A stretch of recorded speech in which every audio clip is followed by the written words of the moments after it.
So, Inés Sagrario, co-founder at Ekonoke, thank you so much for joining me on Vertical Farming Podcast. It's a pleasure to be here. Thank you. So, so where is home for you right now? Home for me is boiling Madrid.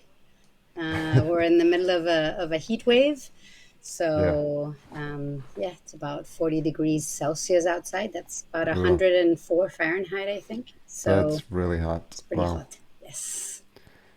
Are you near any sort of body of water you can get to pretty quickly? A pool. Uh, that's Yeah, okay. that's about it. Yeah. That's helpful. Yeah, Yeah. yeah. Is that home? Were you born and raised there? I was born in Madrid, but I've actually lived in 10 different countries over the course of my Wow. life. So Yeah. I'm a bit of a true citizen of the world. Yeah. Um, and actually the place I consider my origin is a small village in the north of Spain in La Rioja. It's a place called Okay. Uruñuela. That's where Okay. where my mom is from, where my grandparents are from, and it's where we spent all our summers when we were kids. So it's sort of the place where happiness takes me. How often do you get there?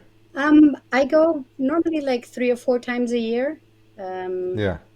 yeah, and my kids love it too. It's a Yeah. tiny village. You can roam free. Sort of, Yeah. it's freedom. So that sounds beautiful. If you have any pictures, we'll always happy. We're looking for fun stuff to drop in the show notes every now and Well, then. it's So it's a it's the Rioja is the wine region, one of the wine yeah, regions in Spain, and this is actually in yeah. the part of Rioja that has the wine. So it's the Oh, scenery, it's all vineyards and stuff. It's really nice.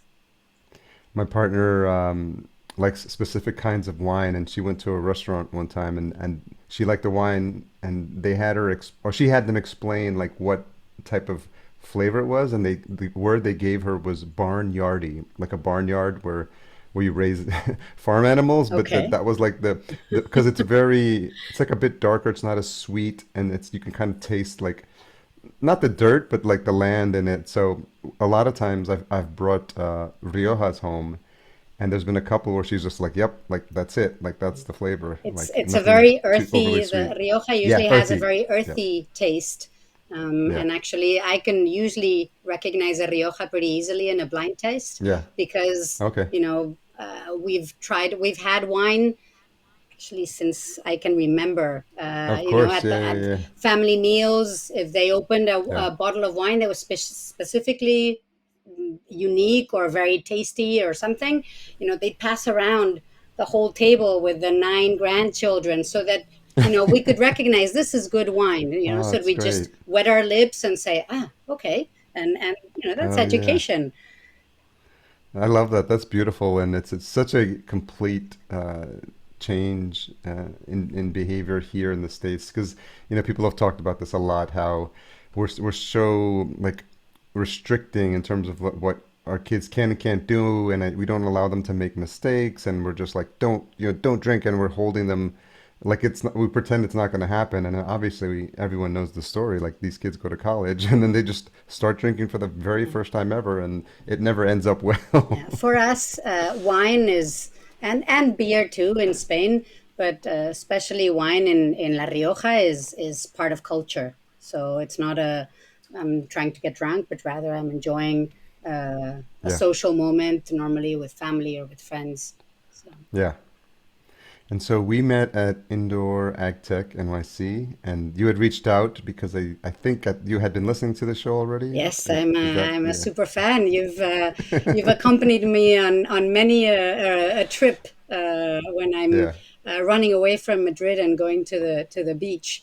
So it's yeah. a long drive, and I sort of binge listen to um, podcast, and the vertical farming podcast is always very entertaining. How long have you been a podcast listener? I think I started with the pandemic, like more Okay, okay. solidly, yeah. Yeah, yeah, So during the lockdown. But yeah. I used to listen to a few every once in a while, something that was recommended. But since then, I've sort Sure. of hooked onto it. I've tried to make it easy by giving it a very simple and clear name, It is very so simple and people, clear. it's very obvious what you're gonna get. when you see a show called the Vertical Farming Podcast. So let's rewind the clock a little bit.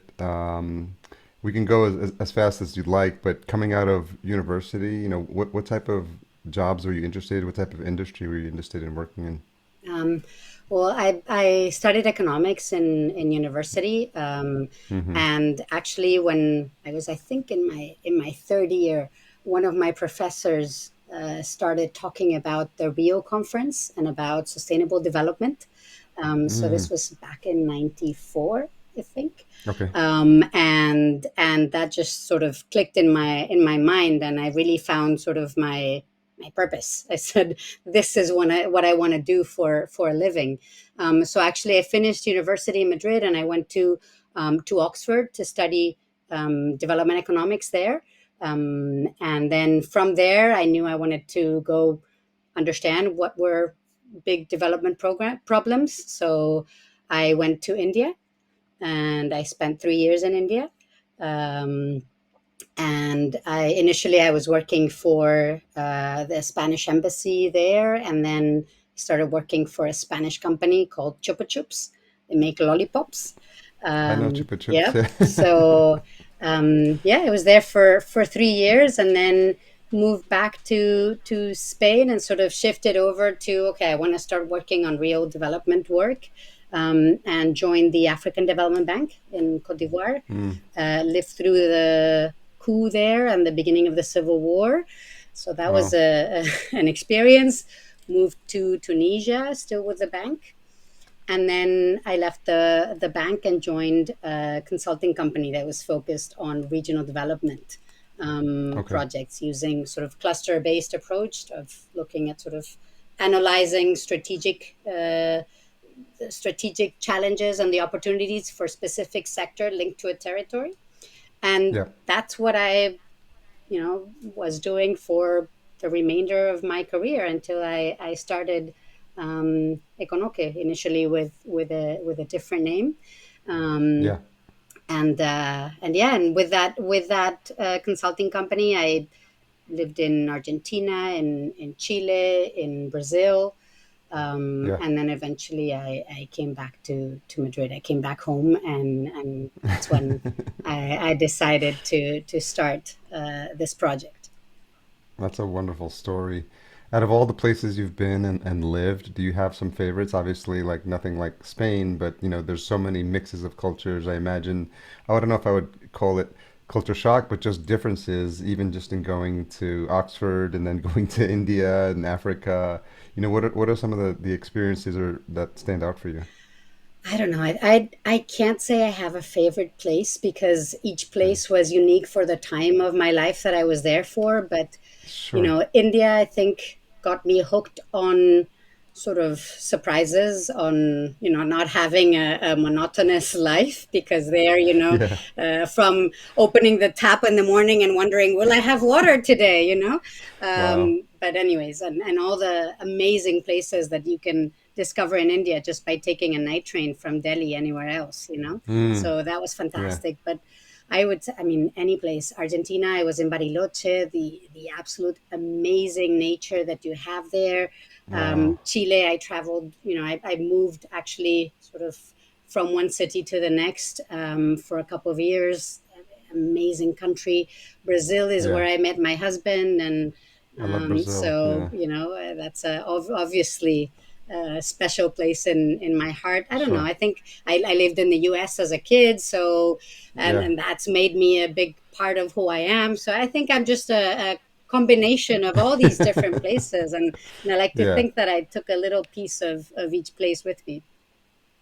It's like you're a citizen of the world. Yeah, Where in the U.S. did you live? I lived in Maryland. Okay. Yeah. How was the culture shock there?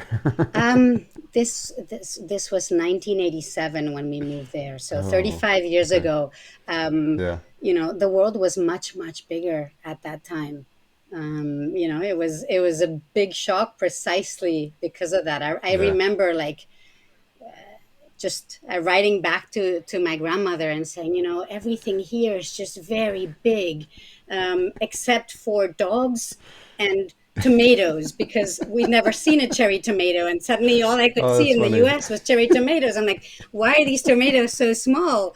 And everybody had these little tiny dogs that we were used to seeing too Oh, much in Spain. So yeah, that's funny. yeah. You mentioned part of what was driving some of your early choices was, working in the field of sustainability. When when did this become like awake for you? Is this something, just values that you picked up from your family, or is this something you saw as you started, going through your education process and seeing, the condition of the world, and realizing how this was something that was important to focus on? I think it's probably a combination of both things. So, my grandparents are farmers originally, and my mother is a scientist and worked with biomass, with renewable energy since the 70s. So sort of Wow. a very advanced, sort of focusing on new type of energies from the beginning. So I think I always had that at home, and then I studied economics because I wanted to understand how the world works. Mm, And then it was just the explanation of sustainable development, of combining the economic, the social, and the environment. It just made click in my head. For me, everything became clear when that professor David Riva he explained this, and I was like, it makes sense. This is why I'm here. yeah, yeah. Yeah. I imagine that, having parents like that made for some interesting conversations at dinner. Yeah, I think, I mean, my dad's an engineer too. I think Yeah, it's very sort of science and asking questions sort of yeah, yeah, focus. And the cool thing is that they're also translating that over to their grandchildren too. So yeah. many of the grandchildren in our family want to become scientists because of Oh, of the inspiration that they get from their grandparents. yeah. And so prior to Ekonoke, the company or the consultancy you were with was Competitiveness. Yes, that's it. Yeah, and that's the one where it looks like you did a little bit of the traveling Yes, quite a through bit that of engagement. traveling, Yeah, quite a bit of traveling, sort of being living in those places. But apart from that, I think I worked in about 15 or 20 different places, just traveling wow. to those projects: Botswana, Yeah, Belarus, Kazakhstan, wow. Mexico, Colombia, Ecuador. I mean, just really all over. It's an amazing experience. Yeah. Did you ever pick up a habit of like collecting one specific thing from every country? Earrings. Earrings. Yeah. Okay, there you go. I was always sort of living off a suitcase. So all I could Yeah, get were little that, earrings. that's smart. Yep. Yeah, something light. Yes. Yeah. If when you think about your time there, given how it was a significant portion of your career, what were some of the takeaways, as you started working on all these and completing all these projects from your time at competitiveness? I think, I mean, competitiveness for me was the school of my life. Yeah, I had brilliant bosses. The founder and the other founding partner at that time were amazing in terms of strategic analysis, and I really just learned everything that I know about strategic analysis. I learned it from them, and I think it's really helped me to. I've worked with so many different industries and so many different places that you know in the end you realize analysis is about connecting lots of different dots, yeah, and the more dots you have, the more you can connect, and the more creatively that makes you can sense. connect those dots. So I Yeah, think I am where I am today, and I've been able to create together with the rest of my co-founders this really cool project because I had that background from competitiveness where all I did for 15 years, or a big part of what I did, was understanding trends, buyer purchase criteria, technologies, how things are changing, how fast they should be changing, all these challenges, all that I bring from my experience in competitiveness. And in fact, I still collaborate with competitiveness. I love it. I can't break away 100%, but they know that now I have a new baby. Yeah. And how important were those relationships, and working with folks that, you consider mentors in terms of your growth? I think for me it has been fundamental. Really being able to have people that are, that have amazing sort of intellectual capabilities, but also, uh, a very direct human connection, and that have that really that vocation to teach and to support others, to transfer that knowledge to others. I mean, for me, yeah, no doubt, very Yeah. instrumental in the way I have developed my career. So, which came first, the awareness of what was happening in the vertical farming space, or this itch that you needed to scratch to become an entrepreneur? I think the first, I never thought I Okay. would become an entrepreneur. I never thought I would build something from scratch. I mean, at Mm-hmm. competitiveness, I had become a partner, so I was really actually running the business together with the partners Yeah. there, and so that part I knew I could do, but I never thought of creating something new. But actually, I was working in a project with horticulture producers in Chile, and I Mm-hmm. started doing the technology, prospecting, seeing the trends, what was going on, and I actually did a trip to the U.S. To visit in New York and Brooklyn what was going on, what were the trends in restaurants and sort of in the retail, etc. Yeah. And that's when I found vertical farming. I actually found the first one that I found was freight farms. Oh, yeah. Yeah, and so actually the project, we started it initially using Zipro towers. Okay. Yeah, so from freight farms we got to Bright Agrotech, and Yep. then yeah. And so, how talk a little bit more now about the genesis of idea. You said that Ekonoke was called something else Yeah. before as well. Uh, so the original name is Achipampanos, and that's actually still the official name of the company, but we go by this other Okay. brand. Yeah. Achipampanos, nobody can pronounce it, and it's actually a word that my grandmother made up. Um, Oh, yeah. wow. So yeah, it's the word that she would say when we asked on Sundays. We'd go have lunch at her house and say, "Grandma, what's Yeah. for lunch?" And nine grandchildren coming in the kitchen to ask you what's for lunch. She just achipampanos, and it just really means, don't worry, whatever I give you will be good. Yeah.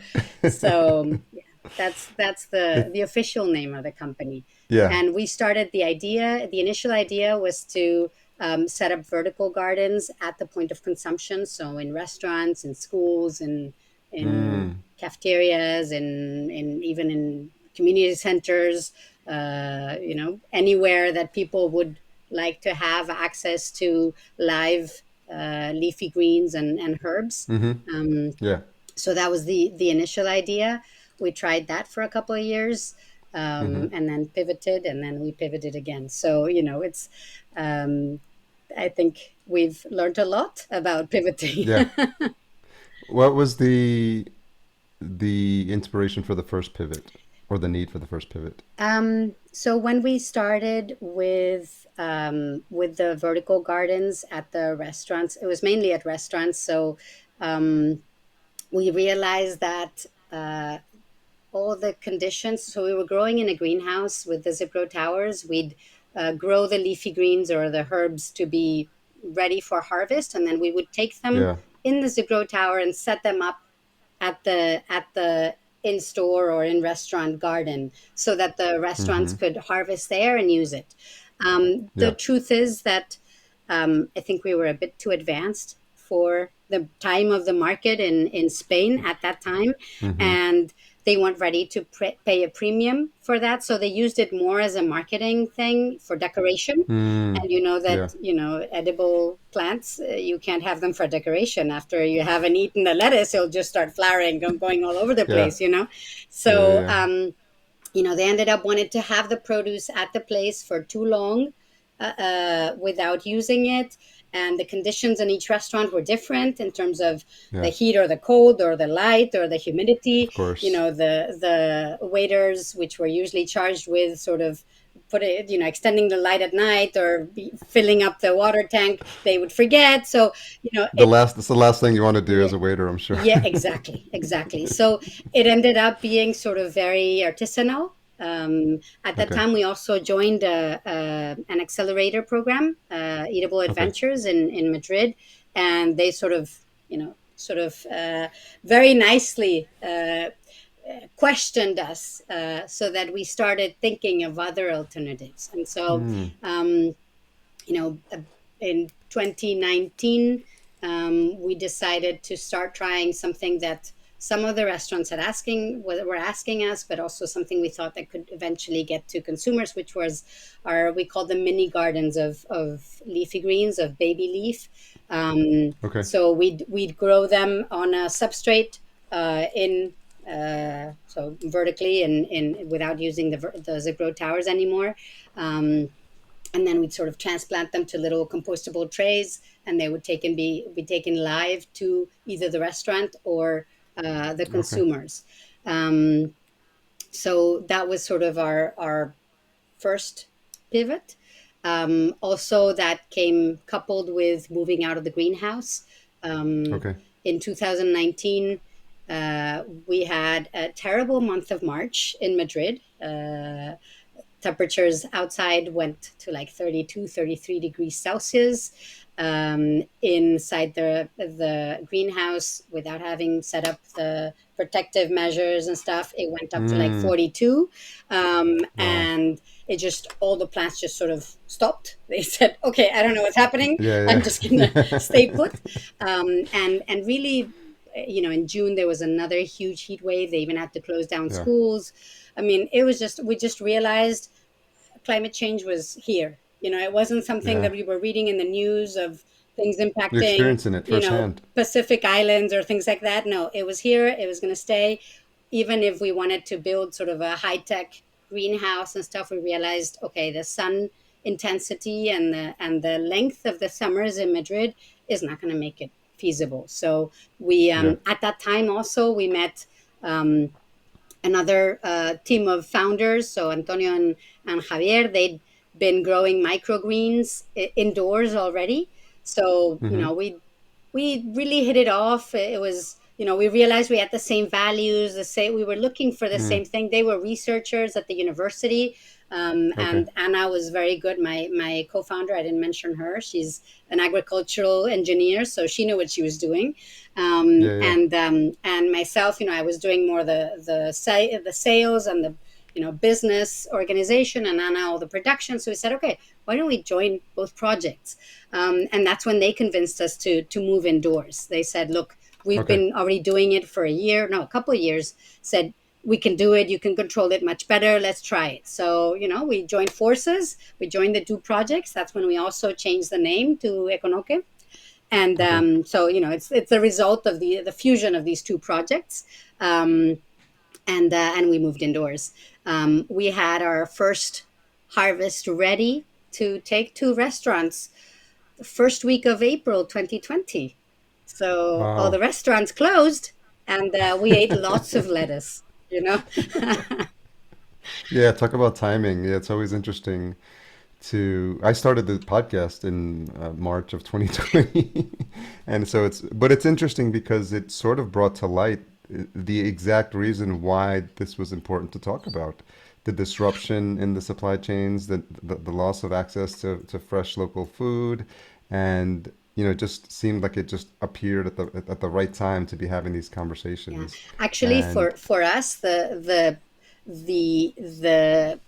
pandemic was obviously very harsh. But for example, it all the things that we'd been talking to, I was trying to fundraise at that time. Up to then, we had been really just moving on our own savings. We got some convertible notes from family and friends, like at the end of 2019, because we were dry. Yeah. But actually, sort of from March 2020 onwards, like in the next 3 months, we managed to secure, and like different business angels that we'd been talking to, just suddenly like everything that we'd been explaining about how it's important to redefine the food system and stop having all this food travel thousands of kilometers, but rather have the knowledge and the technology travel instead. It just made sense. So we especially got to one of our business angels, an Argentinian investor, who just like said, Ines, this is the future, let's go. And he just fixed the investment, he closed the round, and Great. everybody else just sort of confirmed immediately. And in July 2020, we Yeah. closed our first round. So, I do think that sort of just put it in front of everybody's face, of the way we're doing it, it's not working. Yeah. Yeah.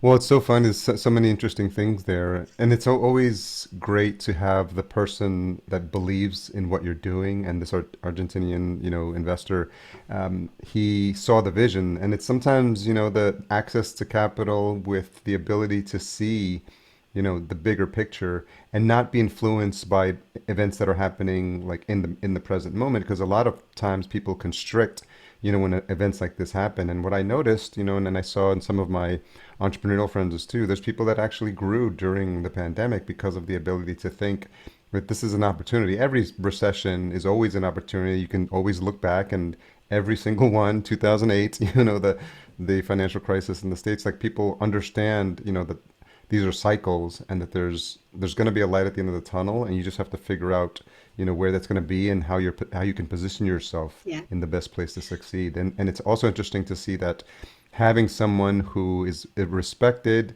and can see the vision gives the follow-up investors that little piece of confirmation that this is the right move. And that's nice to see that everyone then came on board.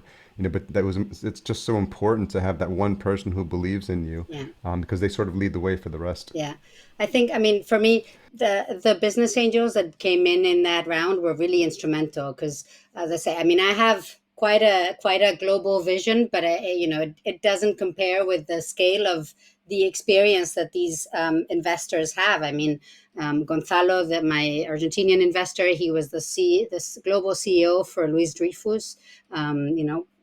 Huge commodity company. Juan Ignacio, he's the current president of JD Coffee in Europe. Wow. Cesar, he's been vice president and president and sort of all these different positions in PepsiCo, in Mondelez, in Colgate, Mm, Palmolive. Jose Luis from Eatable, he's like super reference. I mean, Rafa, Paco, I mean, they're these people that have such a wealth of experience that they've been super important for us and sort of being able to guide and validate a lot of the decisions that and a lot of hard decisions we've had to make over the past couple of years. very interesting. What's the origin story between you and Anna? Like, how did you guys meet? We met at birth, we're cousins. Okay. Yeah, Anna's my little That's cousin. great. So Okay. yep. We're And I what? think I think you can guess from all the references I've made to my grandparents, but Yeah. they were amazing, and they really kept the family very close together. Okay. So all the cousins, we have a really tight relationship. It's like they're cousins and they're sisters and brothers. We've Yeah. spent a third at least of our childhood together because we spent all our summers there at the village with my grandparents. Mm, So it's a very close relationship, but also she has very different skills because yeah. she's an agriculture engineer. She went and did a master's in Wageningen. She's done further training, and so she brings a lot of the technical knowledge that obviously I don't have. Yeah. Yeah. um, Yeah. yeah. It must make for really fun holiday gatherings. We have so much family together. Well, yeah, actually, we've had a third cousin join now Okay. the Okay. team. Family business. Yes, well, it's not and it is. I mean, it's not because obviously Yeah. and our other founders Javi and Antonio they're not Yeah. family and but we're Yeah. also very close. But Yolanda, she's an economist, but she comes from finances, so she's worked Okay. in controlling and now more recently in internal audits and in large public or private companies, but multinationals. I mean, now she was coming from Adeo, which is Leroy Merlin. I don't know how you pronounce it in the US, and Bricomart and these companies. So, Okay. she's, for me, we went out to convince her to join us because our our plan right now is to really grow globally. We want to really, handle a very large market. And even though right now we're a local startup just in Madrid, we want to make sure that we establish all the controls and all the procedures and processes from the beginning that will allow us to grow quickly and to scale at the level that we aim at scaling. So that brings us almost to the close to present day, but there's one more pivot, right? Because you've changed now because Yes. because what you're producing is not what you were producing when all of you came together. So talk about that last pivot. Yeah, I think it was the pivot itself sort of officially was last summer, so a year ago. But I'd actually started in 2020. While part of us, or especially Anna, was going to the farm, to the indoor farm, to work with our mini gardens, with the leafy greens, etc. A lot of us were more working from home, and we started researching other crops that we could grow indoors, and especially looking at crops that would have today already climate risk. So hops came very high on that list, and we managed to get our hands on some rhizomes of hops, and we, as soon as we were unconfined, they did a setup, the R&D team, Javi and Antonio. As I said, they're researchers from the university. It's always why not? Why not? Let's try. So they put up 4 plants, and a few months later, we actually had hop cones. Wow. We made lots of mistakes and we had very few Yeah. hop cones, but we did have hop cones. So we started talking to some of the breweries in Spain, and we uh, we realized that they had a very strong interest in finding a solution for their supply of hops. So Mm. hops, I don't know how much you know about the crop, but it's grown in very few places. So I think Yeah. like 40 or 45% comes from northwestern US, from Yeah. Washington State and Oregon. Around 40% comes from Germany, and then there's Czech Republic, Slovenia, Yeah. China, a little bit in Japan, a little bit in New Zealand, sort of a little bit spread out. In Spain, there's like a really tiny amount that's grown in the north of Spain, and it requires a lot of water, and it requires sort of long summer days and a moderate climate. Okay. And with climate change, Yeah. that's being a big Challenge. problem. And there's actually Yeah. research that, at least in all the European regions, the combination of extreme drought and higher summer temperatures can lead to 30% reduction in yields per hectare and up to Mm. 60% reduction in the quality of those hops. So, Wow. that is a big problem for brewers. If you get a hop that has half the amount of alpha acids, which is what gives it the bitterness, you need to put twice Mm-hmm. the amount of hops to make the same beer. Mm. Okay. Okay. And with the limitation in supply, if on top of that there's a problem in the production, then you end up having a big issue. They buy contracts, future contracts. They need to insure those contracts. Yeah. So it's it's a bit of a nightmare for them to supply themselves with the hops. So really, the interest of this was, we saw it very quickly. We actually finally partnered with. It's one of the main brewers in Spain. It's a medium-sized brewer at a global scale, Estrella Galicia. Yeah. I don't Okay. know if you've tried the beer.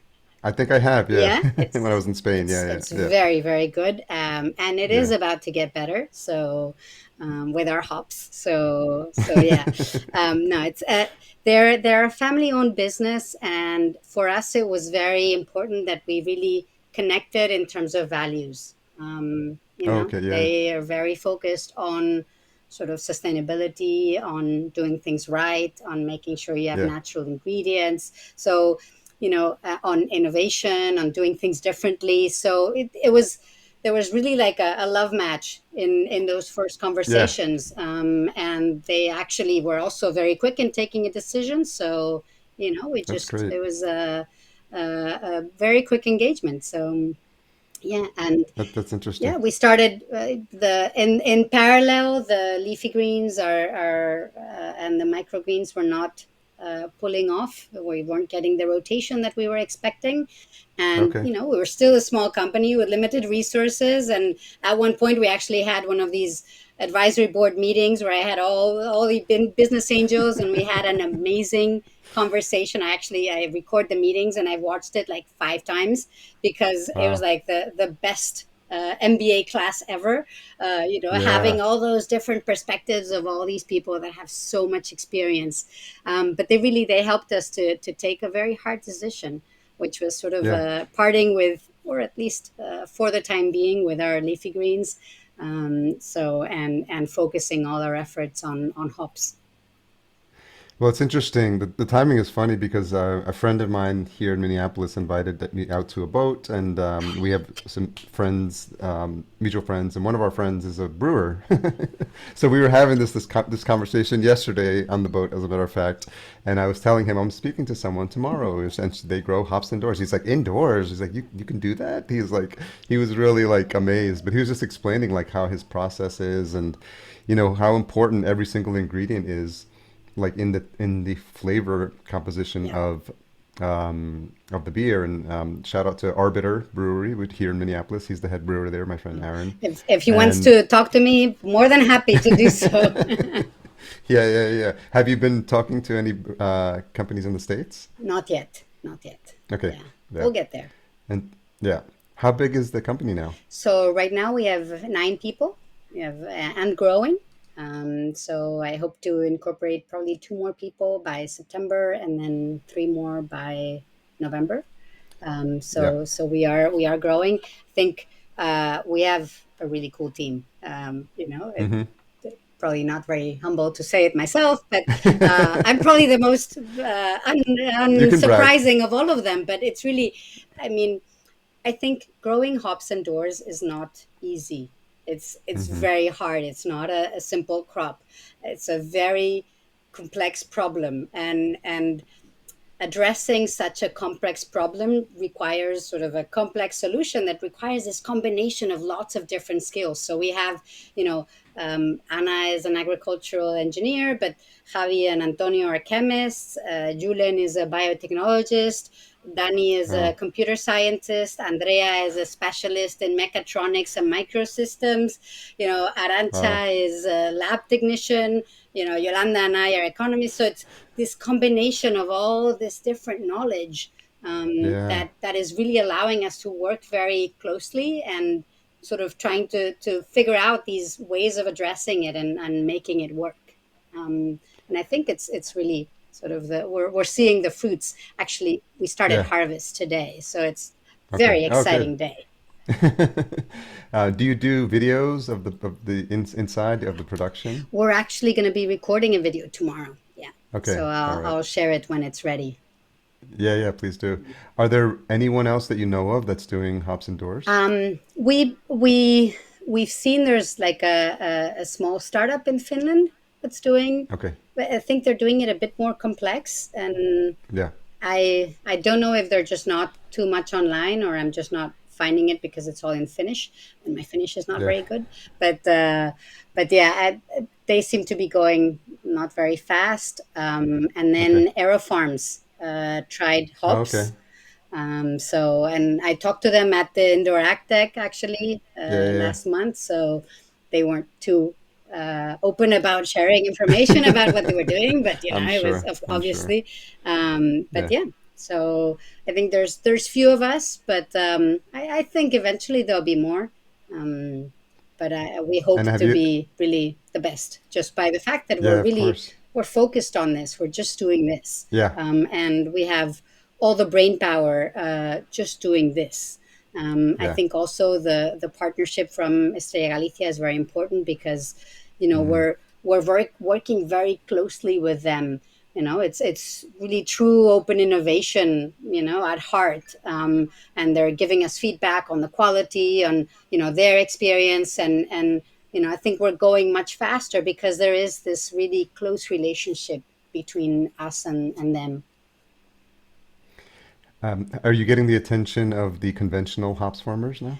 Yes, yes, Do actually. they have a lot of questions? They have a lot of Yeah, questions. I'm sure they're actually, curious about what you. earlier this month in early July, there was the International Hops Convention Group convent. Okay. I don't remember the exact Yeah. name. I didn't go to that. The Yeah. the scientific team attended, and they presented a poster there. They actually took uh, a cluster of hops that they just cut from the plant because they were ready for harvest, and they took it. Yeah. And harvesting of hops in the northern hemisphere only happens in September, so nobody has hops right now ready for harvest. And so that was like, okay, if you don't believe me, here's the fresh hops. I harvested it this morning, and here it Yeah. is. And they got a lot of attention. They got a lot of questions, a lot of doubts. But Yeah. but I think the product itself is speaking straight at them, and I think it's maybe some of them will be finding it as a threat, but I hope they do see it as an opportunity. I mean, basically, what we want to bring is climate resiliency to a crop that will eventually Sure. disappear if we don't do anything Yeah. about it. Because obviously, I mean, I don't know how the harvest is going to be this year, but it's not looking good. Mm. We have a crop, a hop farmer here in Spain that thought we had a heat wave in May. And he said his plants started flowering in May and they weren't big enough. So, he's lost. He knows Wow. he's not going to be getting much yield because of that unusual heat coming, 2 months Yeah. early. So, Yeah. I mean, I think this is not, and the same as with the sort of this debate that there is usually between vertical farming and traditional farming. I don't think it's an either or. It's really how can we work Yeah. Of together course. to Yeah. find a solution to a very difficult problem that we've generated for ourselves over Yeah. decades of not paying attention to taking care of the planet. And what's the entire growth cycle look like for hops? Like from time, like what's the from very beginning? When you think about the conversations I've had with others, we need to take leafy greens. It's the seed to the seedling, to then towards grown indoors. And I'm curious what the equivalent is for that cycle of hops. So hops outdoors, they usually multiply by rhizomes that they put Okay. on the ground, and they'll start sort of coming out in March, and they'll be harvesting normally in September. So they get Okay. one crop cycle per year, and then they go through the winter. Um, Yeah. Indoors, it's completely different. So Mm-hmm. we've actually been able to use in vitro plants, which is Mm. great because this completely sort of helps us to shelter ourselves from pests, Yeah. disease, fungi. So it goes from a lab-like condition to a lab-like condition indoors. Mm. So we use no pesticides, no herbicides, Yeah. nothing, because we are, sheltered from the outdoors. And then actually the harvest that we're starting today is 3.5 months since we transplanted the in vitro plants. Wow. So it Okay. is quite amazing. Yeah. We think that by the next iteration we'll probably bring it down to three. So we would be able to get 4 crop cycles per year, which is Oh amazing. wow, Yeah, that's incredible. yeah. What's a tough question you've had to ask yourself recently? Many. I have tough questions every day. I mean, that's what being an entrepreneur really. Yeah, Um, yeah, yeah, I don't know. I mean, for me, obviously, it was tough to let go of our leafy greens. Um, yeah. and it's also tough to be making these choices about the speed of how to do things, Mm, of being more cautious and trying to advance sort of slowly but surely, sure. which is sort of the way that we've advanced right now. But I think at this time we're realizing that we need to have a combination of slowly but surely, but also sort of being more ambitious and probably being able to do that scaling much quicker, even though it takes us into our outside of our comfort zone. If there Sure. is such a thing of a comfort zone when you're, starting or running a business. But yeah, it is difficult. You make difficult choices, I think, every Yeah, single day. every day. Yeah. Yeah, I'm sure. And I'll be the first one to vouch for the power and the strength of really going niche because now not only are you an indoor farmer now, but you're specifically, you know, early adopters in this crop, right, in hops, and I think there is power because you're learning things, probably people are figuring out for the first time in terms of how to work with this crop indoors and all the intricacies and discovering and it feels like you have just the right team there with all the proper skill sets Yeah. to continue to innovate and try new But I things. think if I may add that on this idea of the niche product, it's true that, and I just finished the new funding round, but it's taken me 6 7 months. I've talked to a Yeah. lot of VCs, and many of them are saying, "No, this is beer hops is a small market. It is sort of niche, but the thing is, what we see is that hops really has a lot of potential beyond beer. Mm, So hops is uh, it's a cousin of cannabis, and its essential oils have many of the similar properties that CBD has, without yeah. obviously all the psychotropical Yeah. derivatives. So it's really the stress relief, the fighting insomniac. Wow. It's even been proven to address the symptoms of menopause for women. The santumol that it contains has really strong anti-tumoral properties. So, there's a lot of potential for this, both in terms of functional food and drink, also in terms of medicinal products for pharma industry, and even for cosmetics. I mean, and it's been known that it has a lot of potential for cosmetics. It's just not used there because you can't outdoors, you can't grow it without pesticides and herbicides. So you can't use it for cosmetics and for pharma. But indoors, you can. So we do Mm, think that there's, even though it's coming as sort of a small niche, I think we're going to make this really huge.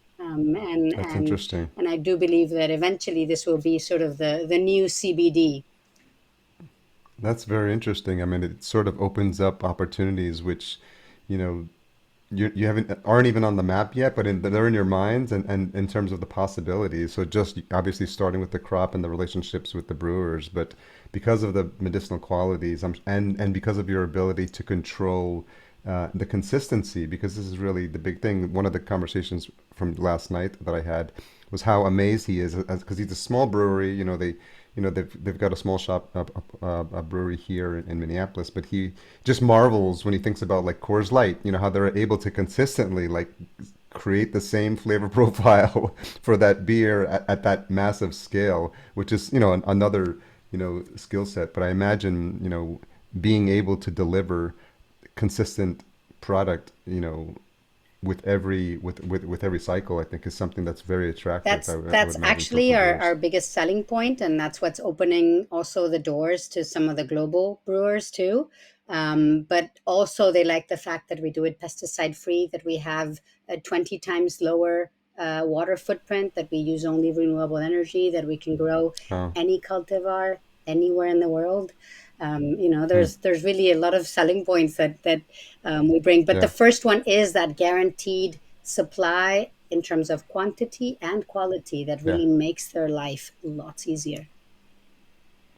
So what's the roadmap look like? I know there's a lot we've talked about, but just maybe even just thinking about 12 months, and obviously plans can change, but in terms of the current business model, who you're looking to partner with, what's that look like for you? So right now, we're building a pilot facility in Galicia with Estrella Galicia, northwestern Spain. That's Okay, going to be 1,000 square meters, and we'll be obviously making some mistakes in that and incorporating that into the design so that we can scale to a larger commercial scale, which will be 10,000 square meters. Also, okay, with Estrella Galicia next to their new factory, and it's actually going to be pretty cool because we will be able to develop sort of synergies that would make it even more sustainable. For example, like using the CO2 from the fermentation process to feed into the plants so that they can do the oh, photosynthesis faster, or using all the excess water that they have, just filtering that and being able to use it to water the plants. So it's really going to be, obviously we need to do all the numbers to make that claim, but sure, as carbon and water neutral as possible.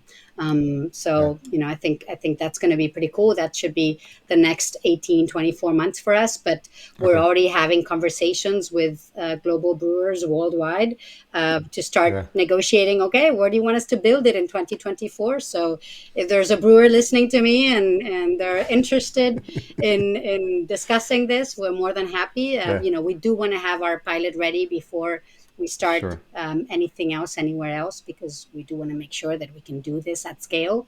But yeah. from then on, I think the world is going to be small. Yeah, what's so fascinating is this ability to build this synergistic relationship between, the brewer who has a really vested interest in the quality and the consistency of a core ingredient for their product, and just being able to, and then leveraging the fact that you're using and sharing resources together, which I think is very smart. It sort of reminds me, in a way, of sometimes when you see these animals that have these synergistic relationships, like you'll see this shark and there's other fish that's connected to it, and they just like they need each other, Yeah, in a way that's very beneficial to both. I think that's also the future of how we're going to make growth more sustainable. If we Sure. try to find these synergies between different industries or different companies, so that there's less waste, and Yeah. what's waste for them is an input for me. So there's no Yeah. such thing as waste. Yeah. So you did make a call out to the brewers, but to your peers in the vertical farming space, given the audience for this podcast, is there a specific ask or anything you wanna share with that audience? I think many of the players in the vertical farming industry are looking at other crops, and I think at the Indoor AgTech there was a session where we actually presented, which was what's beyond leafy greens, and I think it's Yeah. it's a good moment to use all the lessons we've learned from growing Sure. leafy greens or microgreens or herbs, and really try Yeah. to use that all that accumulated experience to be able to come up with new crops that usually the ones that are already having climate risk, that we can start solving all those problems too. Yeah, I think that would be something really cool for the whole industry to do. Yeah.